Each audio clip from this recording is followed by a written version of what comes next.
अस्सलाम वालेकुम स्टूडेंट्स, आज हमारा सेकंड लेक्चर है that is about the structural and functional organization कि कैसे जो है वो कोई भी स्ट्रक्चर या फंक्शन जो उस स्ट्रक्चर से रिलेट कर रहा है वो कैसे पॉसिबल हो सकता है। इसके लिए हमारे पास स्टेप टू स्टेप और जो है वो जनरेशन होती है जिसको हम कहते हैं स्ट्रक्चरल एंड फंक्शनल ऑर्गेनाइजेशन। तो सबसे पहले जब हम स्टार्ट करेंगे तो किसी भी चीज़ को आइदर वो स्ट्रक्चरल है या फंक्शनल है, उसका जो बेसिक यूनिट है जिससे वो मिलके बनती है दैट इज़ एटम। हमेशा से पढ़ते आ रहे हैं कि atom is the smallest indivisible particle. Then जो सेकंड लेवल पे आती है चीज़ एटम के बाद it is molecule. Then third one is cell. उसके बाद फोर्थ पे आ जाता है टिश्यू। देन उसके बाद हमारे पास आता है organ. Then organ system. Organ system के बाद जब ऑर्गन सिस्टम हमारे कंबाइन होते जाते हैं तो वो हमारे पास हमें बना दे देते हैं फुल एक इंडिविजुअल, एक पूरा इंसान की बॉडी, एक ऑर्गेनिज्म जो भी आप कह लें। ये हमारा इन सारी चीज़ों की कॉम्बिनेशन से बनता है। लेकिन कॉम्बिनेशन कैसे है आपने स्टेप बाय स्टेप बताना है। कैसे इसको हम देख लेते हैं। सबसे पहले जब आप एटम और मॉलिक्यूल का बताएंगे तो आपने कहना है कि सेल जो है हमारा कोई भी बॉडी का वो हमेशा बनता है by the combination of molecules and atoms. ठीक है, cell formed by the combination of molecules and atoms. अब इसको हम इस लेवल को एटम और मॉलिक्यूल वाले लेवल को हम क्या नाम देते हैं, मॉलिक्यूलर लेवल।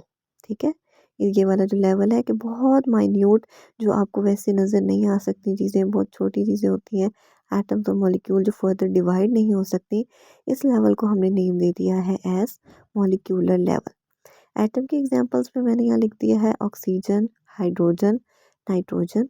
मॉलिक्यूल्स में हम मेंशन कर सकते हैं water, carbon dioxide, carbon monoxide. इस तरह जो भी मॉलिक्यूल्स आपके माइंड में है आप यहाँ पे मेंशन कर सकते हैं। नेक्स्ट हम मूव करते हैं अगले लेवल की तरफ दैट इज सेल। अब आप सेल के बारे में जब बात करेंगे तो हमेशा हम क्या कहते हैं, cell is the structural and functional unit of human body. कि ये हर एक स्ट्रक्चर या फंक्शनल सिस्टम जो है उसका जो बेसिक यूनिट हमारी लाइफ का है वो है सेल। सेल के बगैर लाइफ एग्जिस्टेंस में नहीं आ सकती, कोई भी लाइफ पैदा नहीं हो सकती जब तक हमारे पास सेलुलर लेवल नहीं होता। ठीक है, देन अब इसमें सेलुलर लेवल के साथ आप इसकी एग्जांपल सेल की दे सकते हैं, बॉडी के मुख्तलिफ सेल्स की। जैसे हार्ट के सेल्स को हम कह देते हैं कार्डिक सेल, ब्रेन के सेल्स को हम नेम दे देते हैं न्यूरॉन्स, किडनी के सेल्स को हम नाम दे देते हैं नेफ्रॉन। तो आप इसमें कोई भी एग्जांपल जो है वो कोट कर सकते हैं, न्यूरॉन, कार्डिक सेल्स या नेफ्रॉन, जो भी सेल आपके माइंड में आ रहे हैं। उसके बाद आगे हम मूव करते हैं टिश्यू लेवल पे। तो ये टिश्यूज़ का जो मिलके उनसे जो लेवल बनता है उसको हम नाम देते हैं एज टिश्यू लेवल। और टिश्यू लेवल में आपने क्या बताना है, स्टेप बाय स्टेप आपने कहा एटम मॉलिक्यूल मिलके सेल बना देते हैं। तो टिश्यू में आपने क्या कहना है, सेल मिलके हमारे पास टिश्यू बना देते हैं। अब टिश्यू के लिए आपने एक चीज़ याद रखनी है कि हमने कहना है same type of cell combine to form tissue. ठीक है, ये नहीं हो सकता कि मुख्तलिफ किस्म के सेल मिलके आपस में टिश्यू बना दें। हमेशा एक ही तरह के सेल कंबाइन होके हमारे पास बना देंगे टिश्यूज़। ठीक है, अब टिश्यू में हम कनेक्टिव टिश्यू की एग्जांपल लेते हैं जो हमारे पास ब्लड है। इसके अलावा मस्कुलर टिश्यूज़ होते हैं, नर्वस टिश्यूज़ होते हैं। तो ये मुख्तलिफ तरह के टिश्यूज़ हमारी बॉडी में जो है वो अवेलेबल होते हैं। ठीक है, उसके बाद नेक्स्ट हम जो है वो स्टेप बाय स्टेप मूव करते जा रहे हैं। जो हमारे पास नेक्स्ट लेवल आ रहा है वो आ रहा है ऑर्गन्स का। अब जैसे हमने ऊपर कहा कि सेल मिलके टिश्यू बनाते हैं, उसी तरह अब आप कहेंगे कि tissues combine to form organ. कि मुख्तलिफ जो हमारी बॉडी में टिश्यूज़ हैं वो क्या कर देंगे, मिलते जाएंगे तो बना देंगे ऑर्गन। ये देख लें स्टेप बाय स्टेप, मॉलिक्यूल मिलके बना रहे हैं सेल, सेल मिलके बना रहे हैं टिश्यू, टिश्यू मिलके बना रहे हैं ऑर्गन, और इसी तरह आगे हमारे ऑर्गन मिलके बनाएंगे ऑर्गन सिस्टम, और ऑर्गन सिस्टम मिलके बना देंगे पूरी बॉडी। अब ऑर्गन्स में आप जो है वो लिख सकते हैं, आपको पता है बॉडी में बहुत से ऑर्गन है, heart, brain, kidney, liver, spleen, ये सारे आपके बॉडी के ऑर्गन्स हैं। इसमें से जो भी हैं वो हम एग्जांपल में कोट कर सकते हैं। नेक्स्ट लेवल जो हमारे पास आ रहा है दैट इज़ ऑर्गन सिस्टम।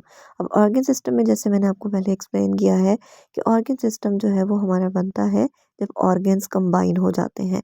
इसकी एग्जांपल मैं आपको इस तरह से बताती हूँ, जैसे आप देख लें हार्ट है, हार्ट के साथ आप लिख सकते हो ब्लड वेसल्स, ब्लड, ये सारी चीज़ें हमारी मिलके एक सिस्टम बनाती हैं जिसे हम एक ऑर्गन सिस्टम का नाम दे देते हैं। यानी सिर्फ जब हार्ट अकेला था तब वो ऑर्गन था। अब जब उसके बाकी पार्ट्स भी कंबाइन हो गए, सारे ऑर्गन्स मिल गए, तो अब ये क्या बन गया है, ऑर्गन सिस्टम बन गया है। और इस ऑर्गन सिस्टम को हम नाम देते हैं CVS, that is cardiovascular system. Heart और वेसल्स का सिस्टम है, तो इसलिए हमने इसको नेम दे दिया एज कार्डियोवैस्कुलर सिस्टम। नेक्स्ट हम एक और सिस्टम की एग्जांपल ले लेते हैं, kidney, ureters, urethra, urinary bladder, यानी कि जो यूरिन बनाने वाला पूरा सिस्टम होता है, रीनल सिस्टम होता है, ये हमारा एक अलग सिस्टम हो जाएगा।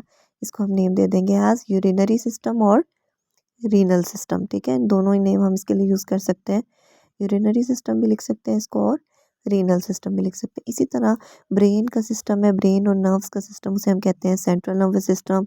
तो बहुत सारे सिस्टम्स एज अ होल हमारी बॉडी में काम करें। अब जब हम होल बॉडी ऑर्गेनिज्म की बात करेंगे, तो आपने क्या कहना है, organ systems combine to form organism या होल बॉडी सिस्टम। ठीक है, तो ये आपका यूँ स्टेप बाय स्टेप चला है कि एक चीज़ का जो हमारा लेवल था वो मिलके दूसरा लेवल बना रही है, दूसरी मिलके तीसरा बना रही है, तीसरी मिलके चौथा, चौथी मिलके पांचवा, इस तरह स्टेप बाय स्टेप चलते जा रहे हैं। हमने एटम और मॉलिक्यूल्स का जो सिस्टम डिस्कस किया था वो मिलके बना रहे हैं cell, then tissue, organ, organ system and then organism.